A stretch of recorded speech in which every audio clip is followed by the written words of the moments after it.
नमस्कार व्यूअर्स, मैं हूं अमीश देवगन और आप देख रहे हैं इस समय आर पार। क्या उद्धव ठाकरे पर एकनाथ शिंदे का दांव लगातार निरंतर भारी पड़ता जा रहा है, क्योंकि पहले 30 की संख्या सामने आई, फिर यह नंबर 35 से 37 तक जा पहुंचा और अब जैसा एकनाथ शिंदे बड़ा दावा कर रहे हैं, उनका नंबर गेम 41 तक पहुंच गया है और निर्दलीय विधायकों को जोड़कर यह संख्या पहुंचती है 45। तो क्या सत्ता बचाने की लड़ाई अब पार्टी बचाने तक पहुंच चुकी है, उस जंग में बदल चुकी है? क्योंकि एक के बाद एक जिस तरह से के ऑफर सामने रखे जा रहे हैं, उससे साफ संकेत मिल रहे हैं कि उद्धव ठाकरे बैक फुट पर हैं। पहले उन्होंने भावुक बयान दिया और कहा मुझे कुर्सी का कोई लालच नहीं है, मैं चीफ मिनिस्टर का पद छोड़ने के लिए भी तैयार हूं।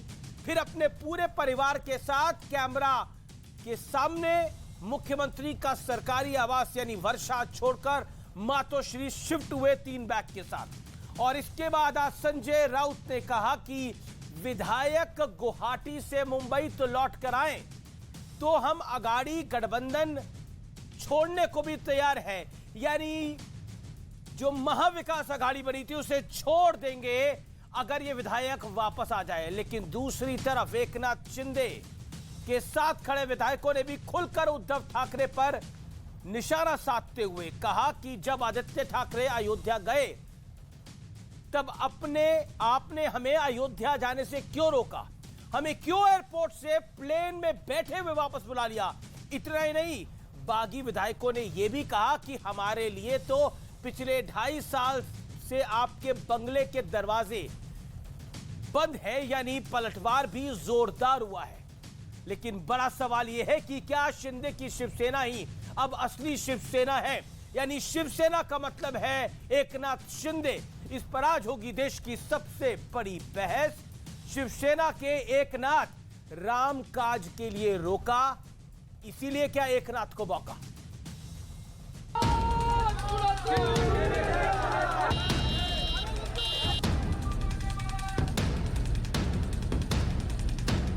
पहले 30, फिर 37 और अब 41। और ये तो सिर्फ शिवसेना के विधायकों की संख्या है। एकनाथ शिंदे की माने तो कुल 45 विधायक उनके साथ चट्टान जैसी मजबूती के साथ खड़े हैं।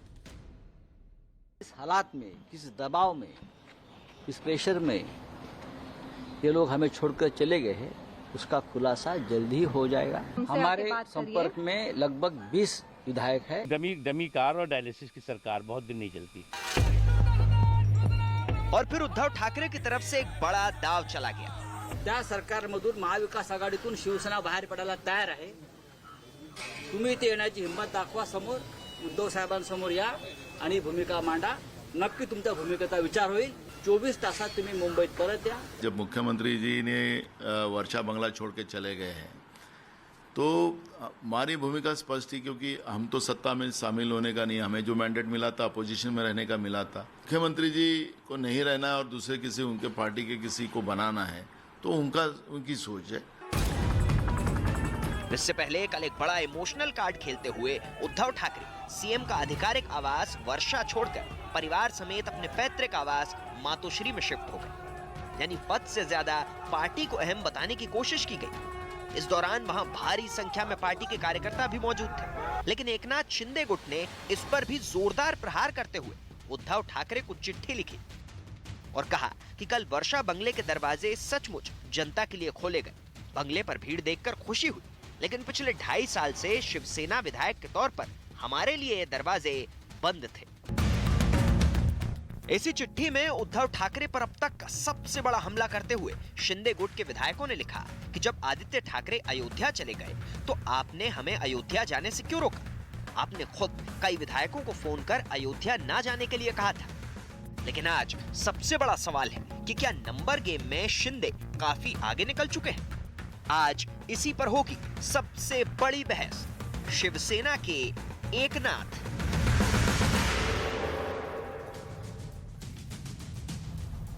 और अब आर पार में विश्लेषण का वक्त है, लेकिन आज मैं आपको एक चिट्ठी दिखाऊंगा, जो चिट्ठी ओपन लेटर लिखा है एकनाथ शिंदे ने के ट्विटर हैंडल से ये ट्वीट हुआ है।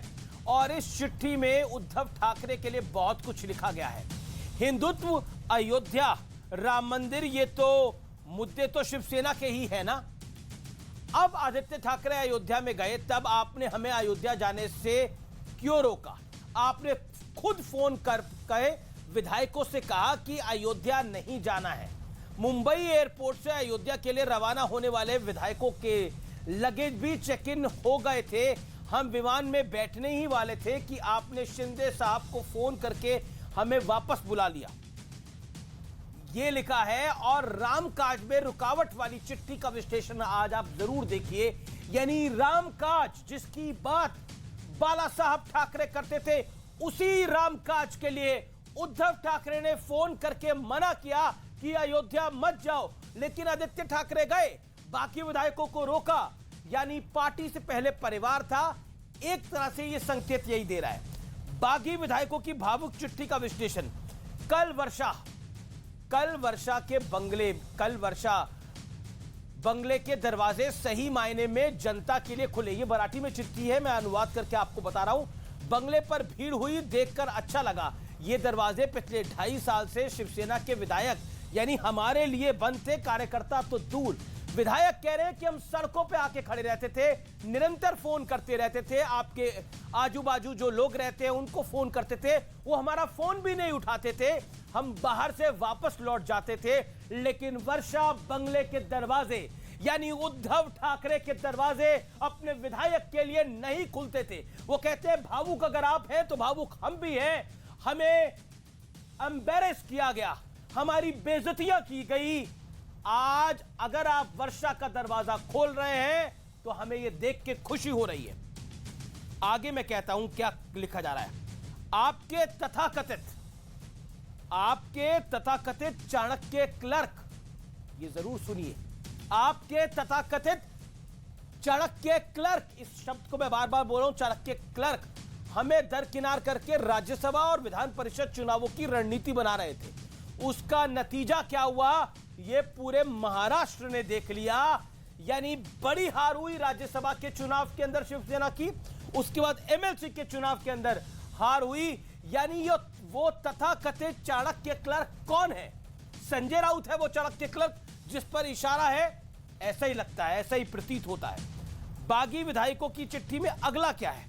जब हमें वर्षा बंगले में प्रवेश नहीं मिल रहा था, तब हमारे असली विरोधी, ये सुनिए अब आगे, असली विरोधी रहे कांग्रेस और एनसीपी के लोग आपसे नियमित मिल रहे थे।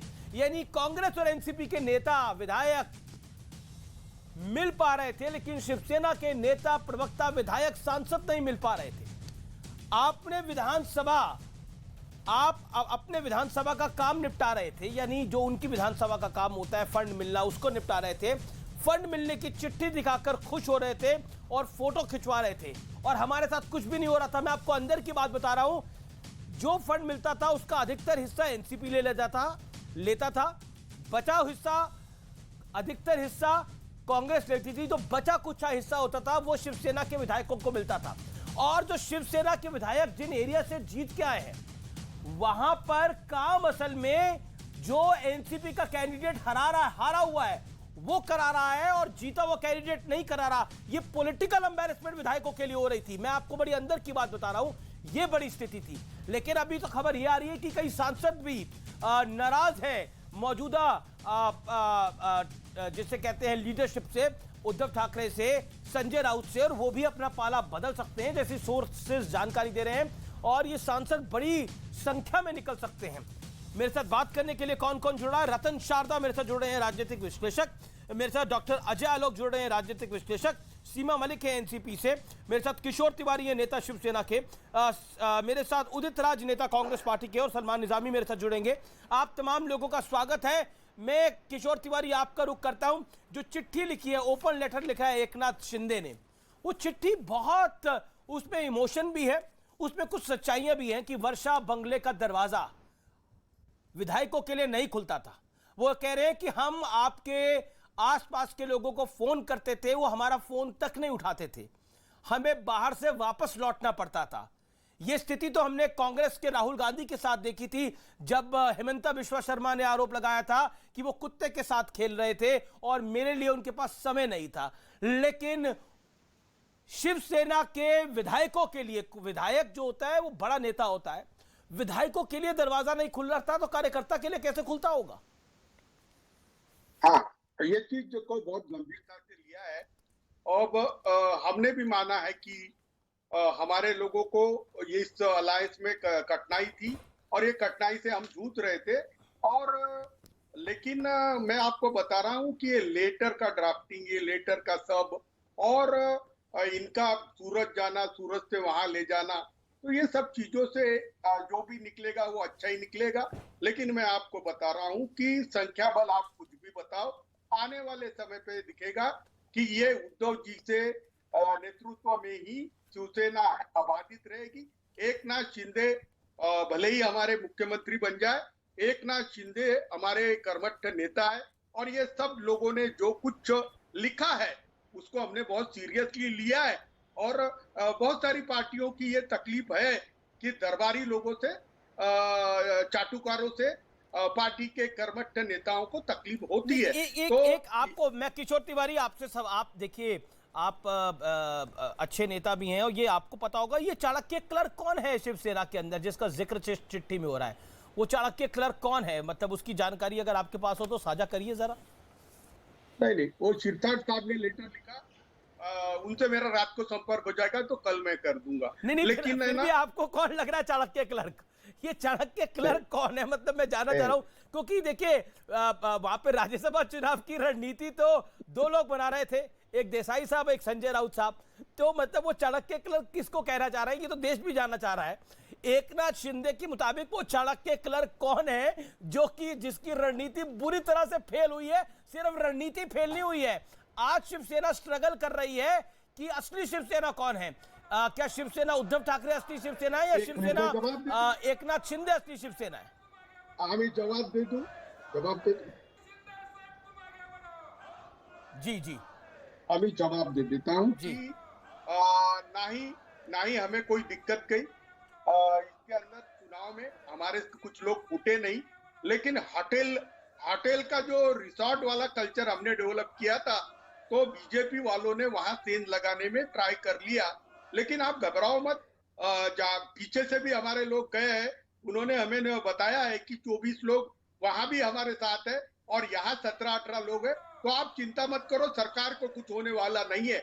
लेकिन कामों में सुधार और जो भी कुछ बीजेपी को ऑपरेशन लोटस करना है, तो मैं आपके माध्यम से बोलना चाहता हूं। बड़ी खबर आ रही है, मैं आपको बता देता हूं व्यूअर्स, इस समय महाराष्ट्र के पॉलिटिकल क्राइसिस पे बड़ा अपडेट है। देवेंद्र फडणवीस दिल्ली रवाना हो गए हैं। देवेंद्र फडणवीस दिल्ली आ रहे हैं, सूत्रों के हवाले से खबर है।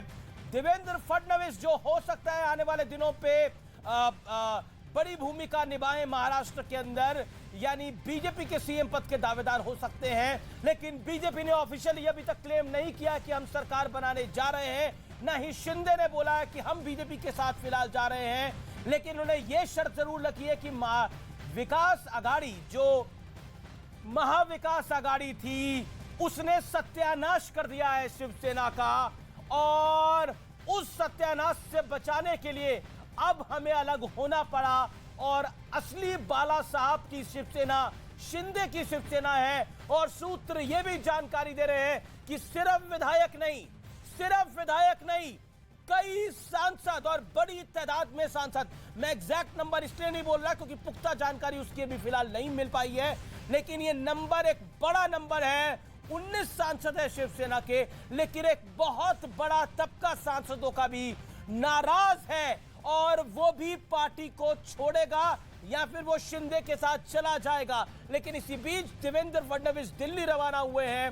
बड़ा अपडेट ये है, कांग्रेस कह रही है हम नहीं बिखरे हैं, बिखरी शिवसेना है, शिवसेना का घर टूटा है उसके लिए शिवसेना ही जिम्मेदार है, हमारी कोई जिम्मेदारी नहीं है। हम पहले भी अलग लड़े थे, आगे भी अलग लड़ सकते हैं, लेकिन शिवसेना का अपना घर टूटा है। समस्या ये है। डॉक्टर अजय आलोक, आज जो मैं चिट्ठी पढ़ रहा हूं, इसी तरह की रिपोर्टिंग हम सब लोगों ने देखी है। जब राहुल गांधी जब राहुल गांधी अपने कुत्ते से खेल रहे थे और हेमंता बिस्वा शर्मा पार्टी को छोड़ गए थे, वो और आज असम के सीएम हैं, उन्होंने बीजेपी को ज्वाइन किया। क्या आपको लगता है विधायकों के लिए दरवाजे बंद, सिर्फ दरबारियों के लिए दरवाजे खुले थे? एकनाथ शिंदे की जो ओपन लेटर है जो उन्होंने ट्वीट किया वो बहुत कुछ कह रहा है। वो तो ये कह रहा है कि राम मंदिर जाने से रोका, आदित्य ठाकरे को जाने दिया, विधायकों को रोक लिया। देखिए अमीश, मैं आप ही का टीवी देख रहा था और मैं ये आज सुबह से रियलाइज भी कर रहा हूं लोगों से बात करके, ये जितनी आवाजें निकल रही हैं, ये जो चिट्ठी आई है, ये कोई चीज का एहसास करवाने के लिए नहीं है या इमोशंस का जताने के लिए नहीं है। इस चिट्ठी के बैकड्रॉप में आप देखें तो एक बड़ी आवाज उभर के आ रही है नेपोटिज्म के खिलाफ। ये संकेत है उन परिवारवादी राजनीतिज्ञों के लिए, उन परिवार के लिए जो पूरी पार्टी को अपनी जागीर मान के चलते हैं और अपने हिसाब से चलाते हैं और बड़े बड़े सीनियर नेताओं की अवहेलना करते हैं, उनकी बेइज्जती करते हैं, जो कि ग्राउंड से रियल कनेक्ट होता है। ये दूसरी बार आज हो रहा है और ये उन परिवारवादी राजनीतियों के लिए एक चेतावनी है कि या तो अपने आप को सुधारें और नेपोटिज्म खत्म करें, नहीं तो आने वाले दिन में न पार्टी बचेगी, सिर्फ परिवार ही रह जाएगा। आप ये देखिए कि सिर्फ आदित्य ठाकरे जाएंगे अयोध्या, बाकी नेता नहीं जाएगा। क्यों? क्योंकि अयोध्या जाएंगे तो लाइमलाइट होगा, कैमरा चलेगा, तो पब्लिसिटी वहां होनी चाहिए। ग्राउंड कनेक्ट कितना है आपका? आज शिवसेना का वर्कर, मैं मुंबई में पढ़ा हुआ हूं, महाराष्ट्र में पढ़ा हुआ हूं, मैं जानता हूं शिवसेना की न्यूसेंस वैल्यू कितनी ज्यादा है। बाला साहब के खिलाफ एक आवाज उठती थी तो मुंबई में दुकान का शटर गिर जाता था, लोग बाहर निकलना बंद कर देते थे। 3 दिन हो गए, कोई प्रोटेस्ट नहीं हो रहा है, क्योंकि शिवसेना का अंदर का वर्कर इस निर्णय से खुश है। क्योंकि अपने असूल, अपने आदर्शों को छोड़ के शिवसेना एक ऐसा गठबंधन जो चुनाव लड़ा था कांग्रेस एनसीपी के खिलाफ, उस गठबंधन को छोड़ के सत्ता के लिए बीजेपी के को छोड़ना है, यानी हिंदुत्व को सत्ता मिली ना। नहीं, पर यही तो कह नहीं वो तो वो अरे हिंदुत्व को आपने पकड़ा कहां किशोर साहब? अरे आपने तो खुद ही कहा था कि हमने देवेंद्र फडणवीस को डस्ट करने का मन बना लिया था। आपने तो खुद इसी डिबेट में परसों कहा है कि हमने देवेंद्र फडणवीस को डस्ट करने का मन बना लिया था। अरे अभी तुम प्रोटेस्ट और आपने हिंदुत्व को पकड़ा ही कब? लेकिन खबर तो यार ये कई नगर सेवक भी नाराज है, कई इलाकों के नगर सेवक तक नाराज है, यानी पार्टी बिखर रही है, पार्टी शिंदे के साथ जा रही है, पार्टी बिखर रही है जैसा दिख रहा है। पूरी शिवसेना विधायक चले जाए, पूरी की पूरी शिवसेना बाला साहेब के शिवसैनिक के साथ चली गई। वो पार्टी होती है। अरे पार्टी तो गांव-गांव में बसी है, हमारी पार्टी को कोई तोड़ नहीं सकता। बाला साहेब के सैनिक के साथ चली गई। अब आप लोग किसके सैनिक हैं ये तय कर लीजिए। कांग्रेस के सैनिक हैं या एनसीपी के सैनिक हैं, ये आप तय कीजिए। ये बीजेपी किशोर तिवारी अजय आलोक पर गुस्सा उतारने से बीजेपी का न 3 में न 13 में। देखिए एक सेकंड, अजय आलोक पे गुस्सा उतारने से, भारतीय जनता पार्टी को गुस्सा उतारने से समस्या का हल नहीं हो रहा। आपकी मालूम है गद्दारों की कोई इज्जत नहीं और शिवसेना के गद्दारों की बिल्कुल इज्जत नहीं। आप समझ लो हमारी सरकार में सब लोग लौट आएंगे उद्धव जी के नेतृत्व में। शिवसेना अरे सरकार की छोड़िए, अब पार्टी की सोचिए। अब तो पार्टी भी नहीं बचेगी, सरकार तो बहुत दूर की बात है, सरकार तो गई। नहीं होगा, अब पार्टी सोचिए नहीं होगा इसलिए क्योंकि नेता सदन वो हो जाएंगे, चुनाव आयोग में अप्लाई वो करेंगे, तो चुनाव आयोग सर्वमान्य नेता है, पार्टी भी गई। इसीलिए हाथ जोड़ के बोल रहे कि आ जाइए बात कर लेते हैं। ये खतरा अगर नहीं होता तो कभी हाथ जोड़ने वाले नहीं थे संजय राउत, यहाँ के बैठिए बात करके रास्ता निकालते हैं। अंदर एकनाथ शिंदे को भी जो बढ़ाया है उद्धव जी ने बढ़ाया है। एकनाथ शिंदे के भी नेता उद्धव जी है और उद्धव जी की लकीर बहुत लंबी खींची है। हम बीजेपी को एकनाथ, अब शिवसेना के एकनाथ, एक सेकंड नहीं समझिए किशोर तिवारी, इस लाइन को समझिए थोड़ा, आपसे निवेदन है। अब शिवसेना के ही एक नाथ है, अब शिवसेना के एक ही नाथ है, समझ गए आप? अब शिवसेना के एक ही नाथ है, उन्होंने शिवसेना नहीं छोड़ी है। शिवसेना के एक, वही तो कह रहा हूं, उन्होंने शिवसेना नहीं छोड़ी है, शिवसेना के एक ही नाथ है। वो क्यों छोड़ेंगे? वो ओरिजिनल शिवसैनिक हैं, शिवसेना उनकी हो गई। अब एक परिवार का दखल नहीं रहेगा।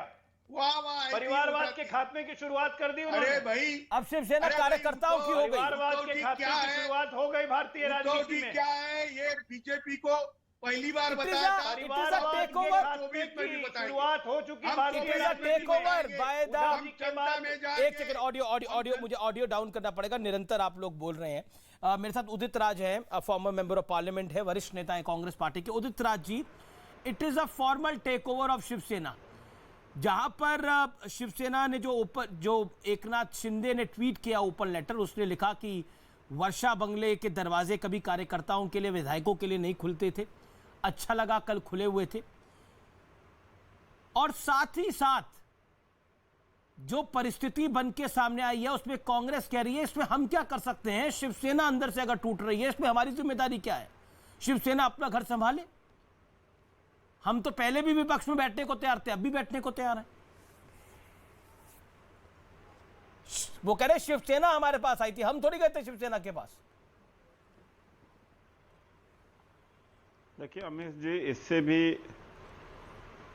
ये आवाज कट रही है भाई। You getting me Udit ji? Hello ji हाँ अमित जी, इससे भी बड़ा सवाल है, सवाल पूरे जनतंत्र का है। ठीक है, शिवसेना के विधायक छोड़ रहे हैं कि नहीं हैं, एकनाथ शिंदे के साथ हैं, किसके साथ हैं, किसके नहीं हैं, यह भी एक बात अभी तो तय होगा, करीब तय हो ही गया है कि वो नाराज है उनसे, इसमें तो कोई दो राय नहीं हो सकता है। दूसरी बात यह भी है कि कम्युनिकेशन गैप तो रहता है, सभी दलों में है कम्युनिकेशन गैप, और यही शिवसेना ही नहीं है और जगहों पे है। लेकिन यह भी एक बात देखना पड़ेगा कि ये पहले सूरत गए और फिर आसाम गए, दोनों राज्य भारतीय जनता पार्टी के ही हैं, और मध्य प्रदेश से जब कांग्रेस के एमएलए पहले गुड़गांव आए, फिर कर्नाटक भी आए, तो इससे भी बड़ा सवाल है कि जनतंत्र की क्या इस समय स्थिति हो गई है। देश बड़ा है और पार्टियां आती हैं जाती हैं, और नहीं देखिए अमित जी, आप यह कह सकते हैं उनकी ये अजय लोग बोल रहे हैं, मैं नहीं बोल रहा उदित हो जी। सकता है उनकी नहीं, मैं बोल रहा हूँ कांग्रेस में कितना कम्युनिकेशन गैप है? कम्युनिकेशन गैप है, मैं मानता हूँ कम्युनिकेशन गैप है। देखिए, मैं उन लोगों में से नहीं हूँ कि हर चीज़ को जो सच नहीं है उस पर या तो नहीं बोलता हूँ या तो कहता हूँ, कम्युनिकेशन गैप जरूर है। और दूसरी बात यह है कि यह अभी भी चर्चा किया जाना चाहिए कि क्या यह हम ही को, शिवसेना को प्रभावित करता है, पूरे देश को प्रभावित करता है। जनतंत्र की आज यह हालत है, आगे चलकर इस देश का होगा क्या? यह देश तो कि इसकी तो ये परिवारवाद की राजनीति को प्रभावित करेगा या नहीं? परिवारवादी राजनीति को प्रभावित करेगा या नहीं? ऐसा मैं नहीं कहता हूं कि नहीं प्रभावित करेगा, नहीं बिल्कुल प्रभावित करेगा जो हो रहा। और एक बात यह है कि ईडी का जो भूमिका हुई है, अब यूपीए जब तक थी 108 ईडी के केस थे। अमित जी, मैं IAS ऑफिसर रहा हूँ, फाइनेंशियल जी उदित जी मैं आपको रोकना चाहूंगा। एक बड़ी खबर आ रही है इस समय हाईली प्लेस्ड सोर्सेस से कि आज रात ही एकनाथ शिंदे समर्थन वाली चिट्ठी गवर्नर को भेज सकते हैं। शिंदे गवर्नर को चिट्ठी भेज सकते हैं। कोरोना पीड़ित हैं गवर्नर भी, लेकिन अपना इलाज करा के आज रात को वो राजभवन लौट रहे हैं। तो राजभवन जब लौटेंगे तो उनका स्वागत, ऐसा माना जा रहा है, एकनाथ शिंदे की चिट्ठी के साथ किया जाएगा। एकनाथ शिंदे अब से कुछ देर में गवर्नर को समर्थित विधायकों की चिट्ठी भेज सकते हैं। और सोर्सेस से खबर आ रही है कि कई सांसद अपनी तरफ से अपना समर्थन एकनाथ शिंदे को दे सकते हैं, जो शिवसेना के मौजूदा सांसद हैं। न्यूज 18 के यतेंद्र शर्मा की ये बड़ी रिपोर्ट है, बड़ी जानकारी है। मेरे साथ रतन शारदा है, खासतौर पर राजनीतिक विश्लेषक जुड़े हुए। रतन शारदा, जैसा उदित राज कह रहे थे जिम्मेदारी से कि ईडी का बड़ा रोल हो सकता है पूरे घटनाक्रमों के अंदर, और हमारा देश कहां जाएगा इसके बाद। रतन शारदा 40 सेकेंड्स। देखिए उदित राज, हाँ जी, देखिए सुदित राज की बात को तो क्या जवाब दें। सबसे ज्यादा सरकारें किसने गिराई? इंदिरा गांधी जी ने गिराई। अरे मुझे कहा ना बात करने के लिए। तो जिस उदित राज आज इस सरकार में है, उस कांग्रेस ने सबसे अधिक record number of state governments को डिसमिस किया था। किस आधार पे किया था? जिस चीफ मिनिस्टर, गुजरात के चीफ मिनिस्टर को घंटों सीबीआई में बिठा के रखा और बाद में बाइज्जत बरी हो गए, तब उनका कचरा किसने गिराया? अरे यार, बात बड़ा करने वाजिब देना पॉइंट है मुझे। कि मौजूदा जो मैं इतनी देर प्रधानमंत्री बाद हैं, बोलने लगा तत्काल हूं, जो मुझे समझ सीएम नहीं थे, आती। उनको 10 घंटे से तो एसआईटी ने पूछताछ करी थी। मैं ब्रेक। Welcome back. आप देख रहे हैं देश का नंबर 1 कार्यक्रम आर पार। लेकिन इस समय बड़ी तस्वीरें सामने आ रही हैं। फिर मैं पृथ्वीराज चौहान का रुख करता हूं। अगले 1 मिनट के अंदर बड़ी तस्वीरें सामने आ रही हैं। एकनाथ शिंदे के पक्ष में जो विधायक, जो अब असली शिवसेना अपने आप को क्लेम कर रहे हैं, वो मराठी में नारे लगा रहे हैं, एकनाथ शिंदे आगे बढ़ो, हम तुम्हारे साथ हैं। और वो कह रहे हैं कि आप ही हमारे नेता हो, हम आपको फैसले लेने का पूर्ण अधिकार देते हैं। शिंदे को फैसला लेने का पूरा अधिकार दे दिया है इन विधायकों ने। और खबर ये मिल रही है कि अब कई सांसद भी संपर्क में हैं एकनाथ शिंदे के। एकनाथ शिंदे क्या सर्वमान्य नेता होंगे अब शिवसेना के? That is a big story. हमने देखा है एलजेपी के साथ ऐसा होता हुआ, हमने देखा है कई पॉलिटिकल पार्टीज के साथ ऐसा होता हुआ, लेकिन शिवसेना के साथ ऐसा हो रहा है। आप देख रहे हैं अपनी तस्वीरों के अंदर, एकनाथ शिंदे को पूर्ण अधिकार दे दिया है। ये पहली तस्वीर हम आपको न्यूज़ 18 के माध्यम से दिखा रहे हैं व्यूअर्स। मराठी में सुनिए अब क्या कहा जा रहा है।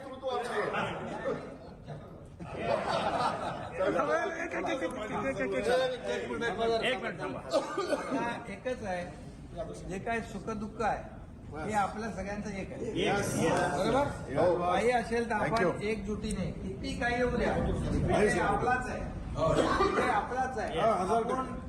मला तर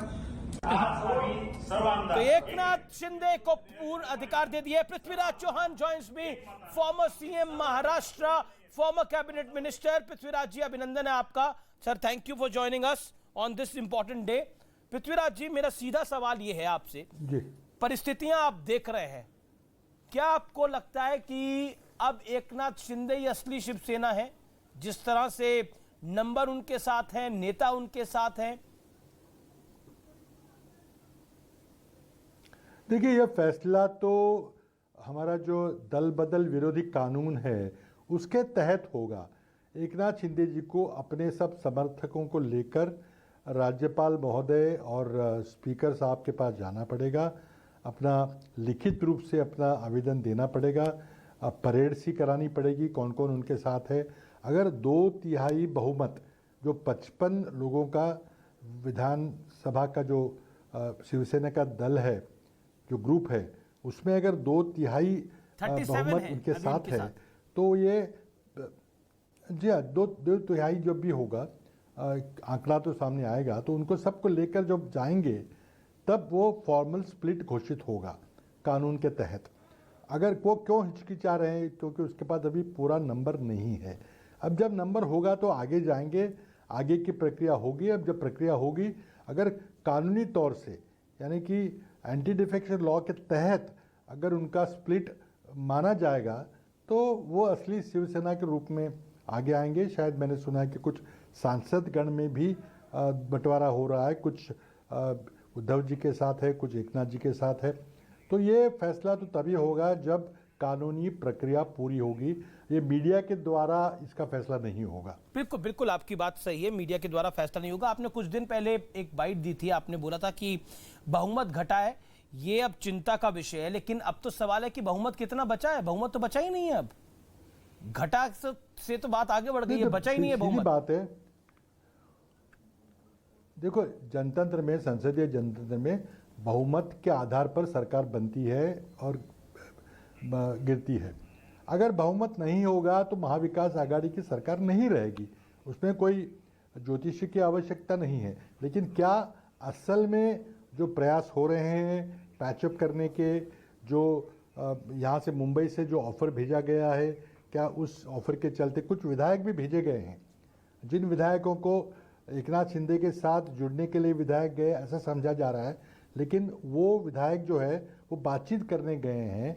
अगर उस बातचीत से कोई रास्ता निकलता है, जैसे कल मुख्यमंत्री ने कहा था कि मैं हटने को तैयार हूं, अगर आपको किसी को मुख्यमंत्री बनना है, नेता बनना है, तो आप जरूर आइए, लेकिन पृथ्वीराज चौहान, आपको लगता है उद्धव ठाकरे का वर्चस्व कम हो गया है शिवसेना के अंदर? ये तो कैटेगोरिकली दिखाई दे रहा है, इससे इंकार नहीं किया जा सकता।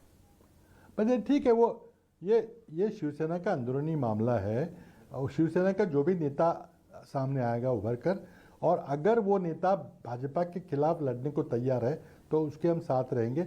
आज की तारीख में हमने उद्धव ठाकरे जी के नेतृत्व वाली महाविकास आघाड़ी को हमने समर्थन दिया है, वो जारी है, वो कायम है। पृथ्वीराज जी, क्या आपको लगता नहीं है ये अलायंस बड़ा अननेचुरल था? ये अलायंस बड़ा अननेचुरल था, Shiv Sena and Congress together. It was a unnatural alliance, it was a uncomfortable alliance. ये 2.5 साल चला, बहुत अच्छी तरह चला। देखिए उसके बाद ओपन चिट्ठी क्या आ रही है? शिवसेना के अंदर कोई टकराव है, हमें कोई आपत्ति नहीं थी, क्योंकि हमें बड़ी सोच समझ के हमने अलायंस किया था, हमें कोई आपत्ति नहीं है, हमारे आपसी संबंधों में कोई बदलाव नहीं है। लेकिन देखिए जो सोर्सेस खबर दे रहे हैं, एकनाथ एनसीपी और शिवसेना में भी अगर शिवसेना के अंदर कोई बदलाव हुआ है तो उनका निजी मामला है ये। एकनाथ शिंदे ने जो ओपन लेटर लिखा है, उस लेटर में उन्होंने बहुत ही इमोशनल बात लिखी है। उन्होंने बोला कि वर्षा बंगले के दरवाजे नहीं खुले थे हमारे लिए, और कार्यकर्ताओं के लिए दरवाजे नहीं खुले थे। उन्होंने हिंदुत्व की बात करी है कि हिंदुत्व की लाइन से हट गई शिवसेना, राम मंदिर जाने से रोका उद्धव ठाकरे ने। नहीं, देखिए वो लेटर आप नहीं समझ रहे हैं, वो लेटर एक विधायक ने लिखा है, वो एकनाथ शिंदे जी का लेटर नहीं है। एकनाथ शिंदे ने ट्वीट किया है, अपनी बात कही है। नहीं, देखिए एकनाथ जो लेटर किसने लिखा है, देखिए ना, आप पढ़िए जरा लेटर को, वो मराठी लेटर है, लेकिन उसके नीचे हस्ताक्षर किसके है आप देखिए, एक विधायक ने लिखा है। हाँ, एकनाथ शिंदे गए थे अयोध्या, एक विधायक को रोका गया कि आप ज्यादा लोग मत जाइए, तो वो तो उनका अंदरूनी मामला है। लेकिन देखिए 2.5 साल तक उनको हिंदुत्व याद नहीं आया, अब उनको मुख्यमंत्री बनने की ख्वाहिश है, उसमें कोई गलत नहीं है, वो अब उनका आपसी मामला है। शायद एकनाथ शिंदे सोचते थे कि जब चुनाव के नतीजे आए उन्हीं को आगे किया जाएगा नेता के रूप में, और शायद वही मुख्यमंत्री बनेंगे, लेकिन हालात कुछ ऐसे बने कि उसमें वो बन नहीं सके और उद्धव ठाकरे जी को ही मुख्यमंत्री बनना पड़ा, क्योंकि दोनों और दलों ने जो समर्थन दे रहे थे, हमने ये कहा कि भाई उद्धव ठाकरे ही इस गठबंधन का नेतृत्व करें, क्योंकि बाकी लोग बहुत जूनियर है कांग्रेस में और एनसीपी में, बहुत सीनियर नेता है, उनको एक जूनियर मुख्यमंत्री के साथ काम करने में संकोच होगा। इसी बात पे उद्धव ठाकरे को मुख्यमंत्री बनाया गया था। लेकिन ऐसा माना जा रहा है कि कांग्रेस ने भी बड़ा अनकंफर्टेबल कर दिया था। कांग्रेस की सावरकर पर जो लाइन थी, सावरकर को राहुल गांधी जो बोलते हैं वो आपके समक्ष है। सावरकर को शिवसेना तो देश प्रेमी मानती है, आपके लोग सावरकर को माफी वीर मानते हैं। क्या आपको लगता नहीं है कि आपने भी फंसाया? हिंदुत्व पर राहुल गांधी की लाइन क्या है? हिंदुत्व को तो आप बोको हरम से कंपेयर करते हैं, शिवसेना हिंदुत्व वाली पार्टी है, तो क्या आप लोगों ने भी अनकंफर्टेबल कर दिया उनके वोटर्स के सामने? आपने आपकी पार्टी, आप देखिए, आप फैक्ट्स को समझिए, आप समझिए कि किस हालात में ये गठबंधन बना था। हमने एक कॉमन मिनिमम प्रोग्राम बनाया था, जिसमें हमने कहा था कि इस दौरान इसके दायरे में हम काम करेंगे, और वो कॉमन मिनिमम प्रोग्राम सबने स्वीकार किया था, शिवसेना ने स्वीकार किया था, हम दोनों पार्टियों ने स्वीकार किया था। उसके तहत उसके दायरे में, लेकिन हिंदुत्व को लगातार राहुल जी गाली दे रहे थे, वो अनकंफर्टेबल कर दिया उसने एकनाथ शिंदे को। हिंदुत्व को जो गाली दे रहे थे, सावरकर को जो गाली दे रहे थे, हिंदुत्व का मामला कल तो नहीं निकला है, ये सावरकर का मामला कल तो नहीं निकला, ये सरकार बनने से पहले का मामला है। वो सब जानते हुए, सब चीजें पीछे छोड़ के हमने एक विशेष उद्देश्य ये सरकार बनाई थी, तो अब उन मुद्दों को उठाने का कोई वो कह रहे हैं कि हम अपने वोटर को शक्ल नहीं दिखा पा रहे थे। वही तो वो बात कह रहे हैं कि हिंदुत्व के मुद्दे पर जो हमने कॉम्प्रोमाइज किया, सावरकर के मुद्दे पर जो हमने कॉम्प्रोमाइज किया, हम अपने वोटरों को शक्ल नहीं दिखा पा रहे थे, हमारे लिए अपने एरिया में जाना मुश्किल हो रहा था। ये 2.5 साल के बाद उनको याद आ रहा है, उनको 2.5 साल के बाद अब याद आ रहा है उनको। देखिए, ये सारी साजिश जो है बीजेपी की साजिश है, मुंबई महापालिका के, बीएमसी के, बॉम्बे म्युनिसिपल कॉर्पोरेशन के बहुत अहम 5 साला चुनाव कुछ महीने में होने वाले हैं। अब तक बीजेपी बीएमसी पे कब्जा नहीं कर सकी है, हमेशा उस पर शिवसेना का कब्जा रहा है। तो उनके लिए अहम था कि बीजेपी में टूट हो जाए, बीजेपी बिखर जाए, और शायद एक हिस्सा बीजेपी का एक हिस्सा शिवसेना का बीजेपी के साथ आए और उसके चलते वो बीएमसी को हथियाना चाहते हैं। उसमें कोई गलत बात नहीं, अपनी रणनीति हो सकती है, लेकिन ये हमें अंदेशा था कि बीएमसी के चुनाव के पहले कुछ ऐसी हथकंडा होने वाला है। और ये पूरा जो प्रोग्राम चल रहा है दिल्ली से चल रहा है।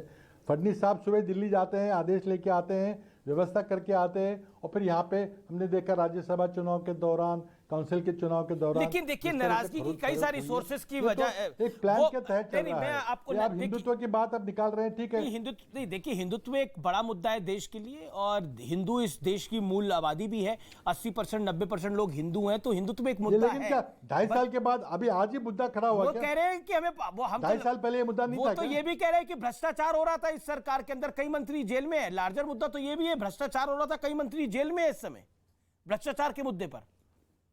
देखिए, लेकिन अब देखिए, पहले तो हम हिंदुत्व की बात करें। जो हमने कॉमन मिनिमम प्रोग्राम बनाया था उसमें शिवसेना की ओर से एकनाथ शिंदे जी मेरे साथ बैठे थे, कांग्रेस की तरफ से मैं था और एनसीपी की तरफ से भुजबल साहब थे, और हमने 5 लोगों ने बैठ के कॉमन मिनिमम प्रोग्राम बनाया था। क्या उनको उस समय पता नहीं था? उस समय सावरकर पता नहीं थे? उस समय बोको हराम नहीं पता था क्या? लेकिन ये सब चीज़ें रख के, पीछे रख के हमने विचार किया। हमें भी दिक्कतें थी शिवसेना के साथ जाने में, लेकिन एक बड़े हित में, देश के बड़े हित में, राज्य के बड़े हित में हमने यह फैसला लिया। लेकिन देखिए जो सोर्सेस कह रहे हैं, कांग्रेस ने जो राज्यसभा का कैंडिडेट चुना इमरान प्रतापगढ़ी, उसको भी समर्थन करने में एकनाथ शिंदे को परेशानी थी, क्योंकि इमरान प्रतापगढ़ी का एक बैकग्राउंड रहा है। उन्होंने बहुत सारी ऐसी बातें बोली हैं जो शिवसेना का आइडियोलॉजी के अगेंस्ट जाती है। लेकिन क्या एकनाथ शिंदे ने इमरान प्रतापगढ़ी को समर्थन दिया? उनका कोई मतलब था इस बात से? देखिए, हमारे कैंडिडेट को वोटिंग हमारी पार्टी ने की है। एकनाथ शिंदे जी का क्या मतलब है? क्या हमने शिवसेना के राज्यसभा के कैंडिडेट के ऊपर कोई आपत्ति ली है? ऐसे कभी गठबंधन चलता है क्या? हमने अपना कैंडिडेट चुना, हमने अपने वोट दिए हैं, उन्होंने अपना कैंडिडेट चुना, उन्होंने अपने वोट दिए हैं। ये कहाँ से बात आई? देखिए, ये सब मुद्दे लाने की कोई जरूरत नहीं। उनको मुख्यमंत्री बनना था, उसमें कोई गलती नहीं है। अभी महत्वाकांक्षा हो सकती है, एम्बिशन हो सकती है, पर वो तो मुख्यमंत्री बनने का भी फिलहाल क्लेम नहीं कर रहे हैं ना, बीजेपी क्लेम कर रही है शिवसेना के। नहीं, देखिए, ये टकराव क्यों हुआ? क्योंकि वो उद्धव ठाकरे को मुख्यमंत्री नहीं देखना चाहते थे, खुद बनना चाहते थे। अब ये शिवसेना का आपसी मामला है, उसके लिए हम क्या कर सकते हैं? अगर वो चाहते हैं कि हमारे साथ सरकार में बने रहें, चले रहें, तो ठीक है। नहीं चाहते, वो बाहर निकलना चाहते हैं, वो बीजेपी के साथ जाना चाहते हैं, और वो बड़ी शिवसेना का बड़ा हिस्सा उनके साथ है, तो हमारे साथ बहुमत नहीं रहेगा, हमारी सरकार नहीं रहेगी। उसमें कोई बड़ी आश्चर्य की बात नहीं है, गणित सिंपल है। तो ये शिवसेना का अंदरूनी मामला है। उद्धव ठाकरे जी अभी भी उन लोगों को बनाने की कोशिश कर रहे हैं। एक सवाल मैं आपसे पूछना चाह रहा हूं, क्योंकि टिकेगी, नहीं सफल रही तो सरकार नहीं रहेगी। आपने भी कई वर्ष पहले बोला था कि कुछ दिन पहले बोला था शायद, जो मेरी जानकारी है, कि राहुल गांधी से आपको भी समय नहीं मिल पा रहा है, आप भी मिलना चाह रहे थे, और ये भी यही कह रहे हैं कि उद्धव ठाकरे से इन्हें समय नहीं मिल पा रहा है। देखिए, दोनों की बात अलग अलग जगह है।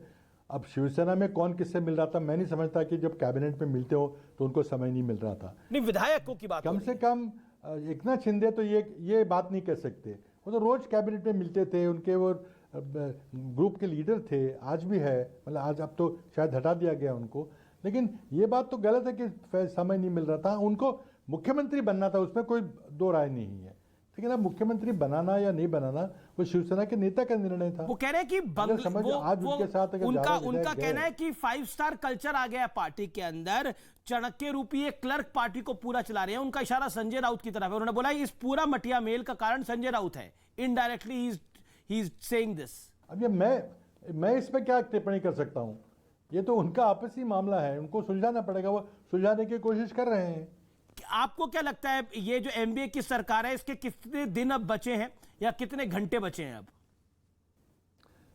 देखिए, अगर शिवसेना का अगर वो पार्टी में बिखराव आ गया, टूट गई शिवसेना, तो 1 सेकंड भी सरकार नहीं चलेगी। क्योंकि जनतंत्र में, संसदीय जनतंत्र में संख्या के आधार पर आपका अनुभव क्या कह रहा है पृथ्वीराज जी? हमारे मेरा तो संपर्क आपसे दिल्ली से है, मैं आपसे जानना चाह रहा हूं आपका अनुभव क्या कह रहा है? नहीं, देखिए, अब शिवसेना के अंदर एक विशेष परिस्थिति बनी है, उसका रेजोल्यूशन 1-2 दिन में हो जाएगा, इंतजार करेंगे हम। अगर एकनाथ शिंदे जी के साथ 2/3 से ज़्यादा विधायक जाते हैं और एकनाथ शिंदे जी एक 2/3 ग्रुप के नेता के रूप में तय करते हैं कि हम भाजपा के साथ जाएंगे, तो उनका अधिकार है। वो एक स्वायत्त दल है, वो जो भी निर्णय लेंगे वो हमें स्वीकार करना पड़ेगा। हम उनको कोई हाथ पकड़ के रोक थोड़ी सकते हैं। अगर वो चाहते हैं बीजेपी के साथ जाना और मेजॉरिटी शिवसेना अगर बीजेपी के साथ जाना चाहती है तो उसमें हमें आपत्ति क्या हो सकती है? हमें बुरा जरूर लगेगा, क्योंकि जिस उद्देश्य से हमने ये सरकार बुरा जरूर लगेगा, लेकिन आपत्ति क्या हो सकती है? ये भी दूसरी बात ये है जी दूसरी बात यह है कि 2019 के नवंबर में जो चुनाव हुए तो हमारी तो हार हुई थी ना। शिवसेना और बीजेपी का प्रीपोल अलायंस था, वो जीत गए थे चुनाव। अगर वो दोनों में मनमुटाव नहीं होता, अनबन नहीं बनती तो शायद उनकी सरकार कभी 2.5 साल पहले बनी होती। लेकिन क्योंकि कुछ अनबन हुई, कुछ झगड़ा हुआ, यानी आपको भी पता है कि मैंडेट ये जो सरकार बनी है एमबीए की, ये विशेष परिस्थिति में बनी है। मैंडेट उनके पक्ष में नहीं था, मैंडेट बीजेपी और सेना की सरकार के पक्ष में था। बिल्कुल, और आई एम रियली ग्लैड आपने एक ऑनेस्ट आंसर्स दिए हैं अपनी बात के, और देश की जनता के सामने अपने विषय को रखा है, अपनी बात को रखा है। Pleasure having you sir, thank you so much Prithviraj ji. उम्मीद है आप अच्छे होंगे। Thank you so much, pleasure having you sir. Thank you.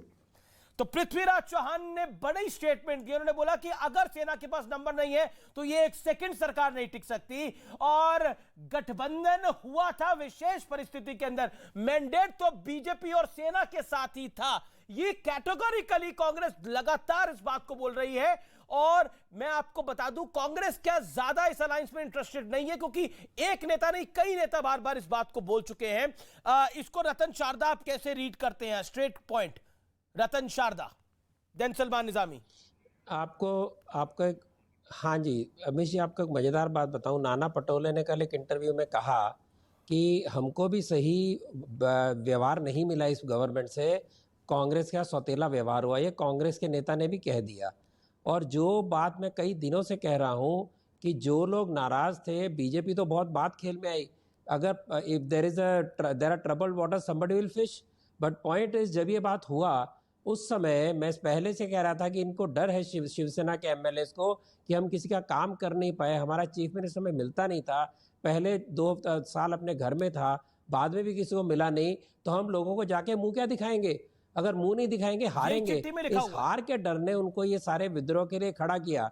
और ये इसके अलावा अगर मैं कहूँ कि ये जो आज जो विद्रोह के साथ पूरी शिवसेना को परिवारवाद से निकालकर एकनाथ शिंदे लेकर आए हैं, और 18 में से कहा जाता है 14 एमपी इनके साथ हैं, एमएलए लगभग सारे इनके पास चले गए हैं, उस हालात में मुझे लगता है जो भी परिवारवादी पार्टियां हैं उनके लिए खतरे की घंटी है। और जो लोग चाहते हैं कि पार्टियां रहे परिवार के लिए बज रही है क्या? Seema Malik wants to add a point. Seema Malik, I am really sorry, मैं आपके पास बहुत लेट आ रहा हूं, लेकिन make your point. Udit ji भी इंतजार कर रहे हैं, सलमान निजामी भी इंतजार कर रहे हैं। सीमा मलिक जी, परिवारवादी पार्टियों के लिए खतरे की घंटी है। धन्यवाद आपका। क्या देखिए, मैं आपको कुछ चीज़ें बिल्कुल बुलेट पॉइंट्स में बताती हूँ, क्योंकि मुझे पता है आपके पास समय कम है और आप मेरे पास आए नहीं शुरू से, तो थोड़ा सा 1 मिनट दीजिएगा मुझे बोलने के लिए, ताकि मैं अगली बार भी आपके शो पे आ सकूँ।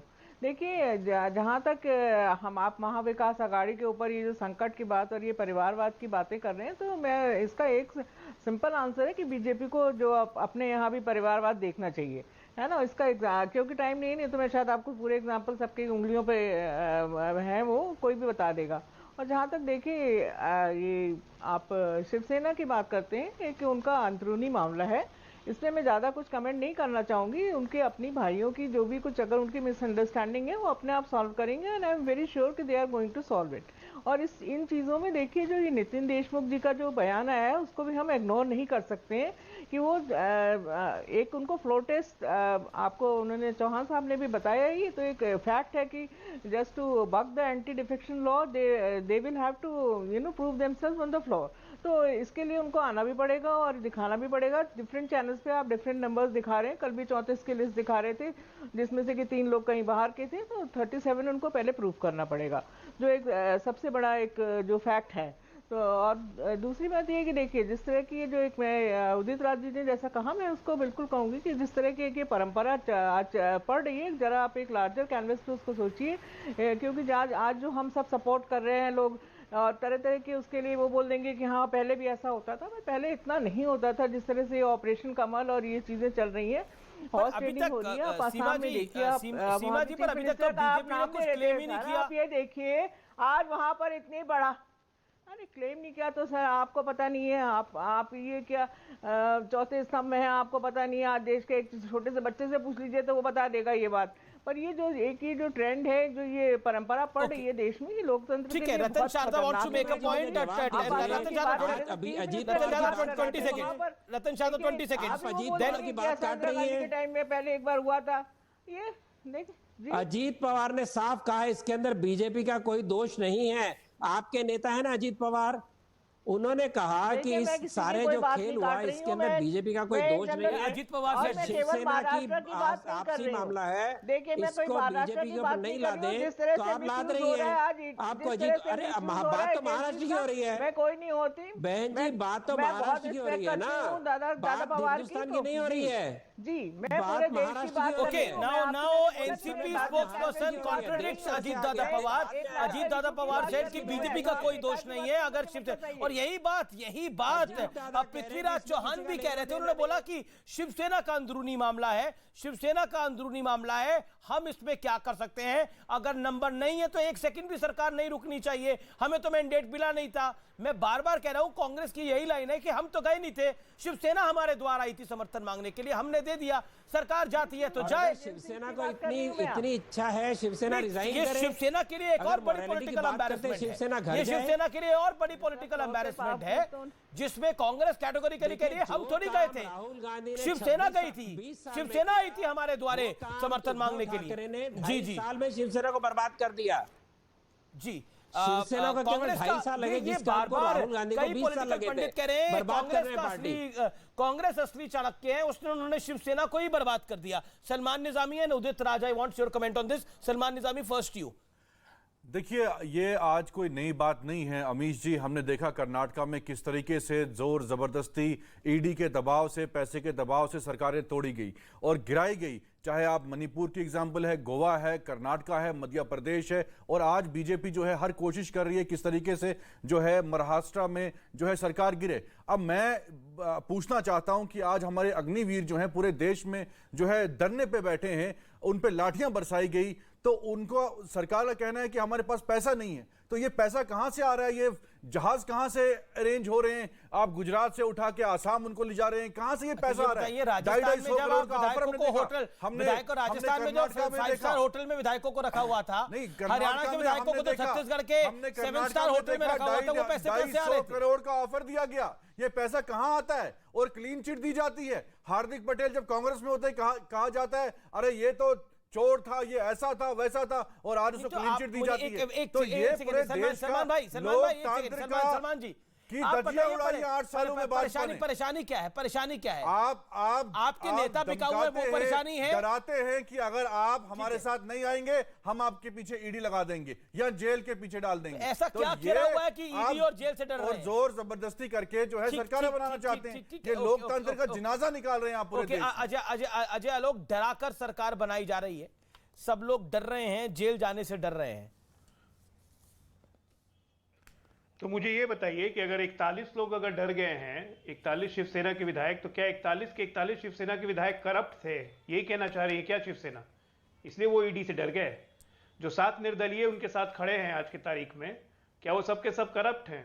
तो ये हमारे इलेक्टोरल सिस्टम की तारीफ कर रहे हैं या हमारे इलेक्टोरल सिस्टम का क्रिटिसिज्म कर रहे हैं? और मैं अपनी एनसीपी की दोस्त को डराया जा रहा है, ये जानबूझ के उनको फंसाया जा रहा है। उदित राज कुछ कहना चाहते हैं, डराया जा रहा है। जी एक सेकंड आ जाए लोग। उदित राज जी काफी देर से इंतजार करें, लेकिन उदित राज, शरद राव पवार ने बोला है कि फ्लोर ऑफ द हाउस पे सारा फैसला होगा, बागियों को कीमत चुकानी होगी। कांग्रेस कह रही है कि सरकार अगर जाती है तो जाए, हमने समर्थन दिया नहीं था, समर्थन हमसे मांगा गया था, हमको मैंडेट जो था वो विरोध में बैठने का मिला था, मैंडेट बीजेपी और सेना का था असल में। उदित राज जी, अब वो एनसीपी के प्रवक्ता से पूछे, उनका बयान है, जो बयान है उसमें अमीश जी सर, अमीश जी उदित जी बोलिए।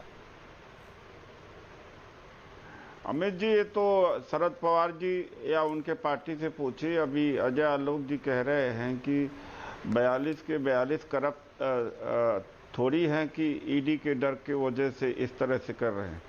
ये गलतफहमी कहाँ से है, पूरा देश जानता है। ऑनेस्टी डिसऑनेस्टी कोई रीजन नहीं ईडी का। ईडी एक ही पैमाने पर कार्य कर रही है। जो बीजेपी के पक्ष में है उसके लिए कोई ईडी नहीं है। जो बीजेपी के विपक्ष में है, ऑनेस्ट हो या न ऑनेस्ट हो, ईडी उसके लिए बनी हुई है। ये कहाँ से गलतफहमी हो गई कि ईडी जांच करती है मनी लॉन्ड्रिंग, सही जांच करती है मनी लॉन्ड्रिंग की। अरे 5422 केस हैं ईडी के पास लंबित, ज्यादातर विपक्ष के नेताओं के हैं। और यूपीए सरकार के समय 108 केसेस थे। तो यह कहना तो अपने आप में तो बड़ी हास्यास्पद बात है। ईडी तो ज्यादातर विपक्ष लोग, चाहे ईमानदार हो बेईमान, उन्हीं को धर रहे, उन्हीं को पकड़, उन्हीं को परेशान रही है। ईडी का परिणाम तो यह है। इसमें जो सब कुछ हो रहा है, इसमें एक ईडी का भी बहुत बड़ा हाथ है। ऐसी बात नहीं है। अगर हाथ न होता तो पहले जैसे दल बदल होता था। तो नेहरू जी को नहीं बनाना चाहिए था ईडी, बेकार बना दिया नेहरू जी ने। एमपी वही रहते थे। जवाहरलाल नेहरू जी को ईडी नहीं बनाना चाहिए था। 1956 में बेकार बना दिया जीप घोटाले के लिए।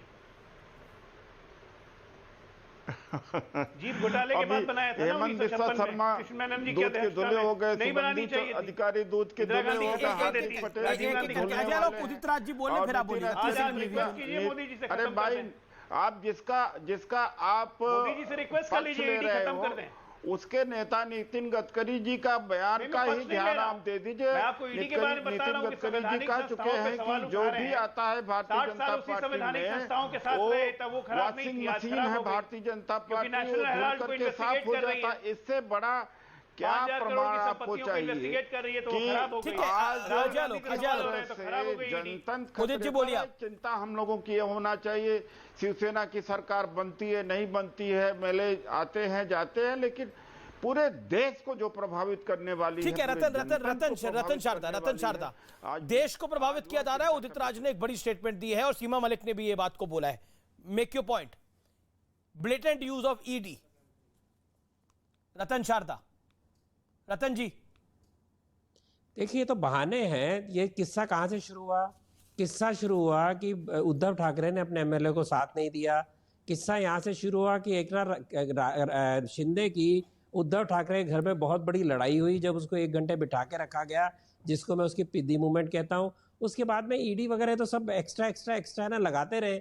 राहुल गांधी का नशा हल्का केस झूठा है क्या? उसको जमानत पे नहीं छोड़ा गया? मतलब कोर्ट को लगा कि कुछ ना कुछ करप्शन का चार्ज है। जिन लोगों ने सत्ता का लगातार दुरुपयोग किया, जिन्होंने हमेशा बड़े बड़े केस चलाए झूठे, जिन्होंने हिंदू टेरर के नाम पे कई लोगों की जिंदगियां बर्बाद की। बहुत शुक्रिया। मैं चाहता था किशोर तिवारी आखिरी दौर में आपके पास भी आऊं, लेकिन निष्कर्ष यही है कि जब आप अपनी जमीन से कट जाते हैं तो उसका नुकसान होता है। बड़े बुजुर्ग भी कहते हैं जड़ों को मजबूत रखिए, नहीं तो इमारत गिर जाती है, बिल्डिंग गिर जाती है। ये पॉलिटिक्स के लिए नहीं, जीवन के लिए भी बड़ा महत्वपूर्ण है। नमस्कार।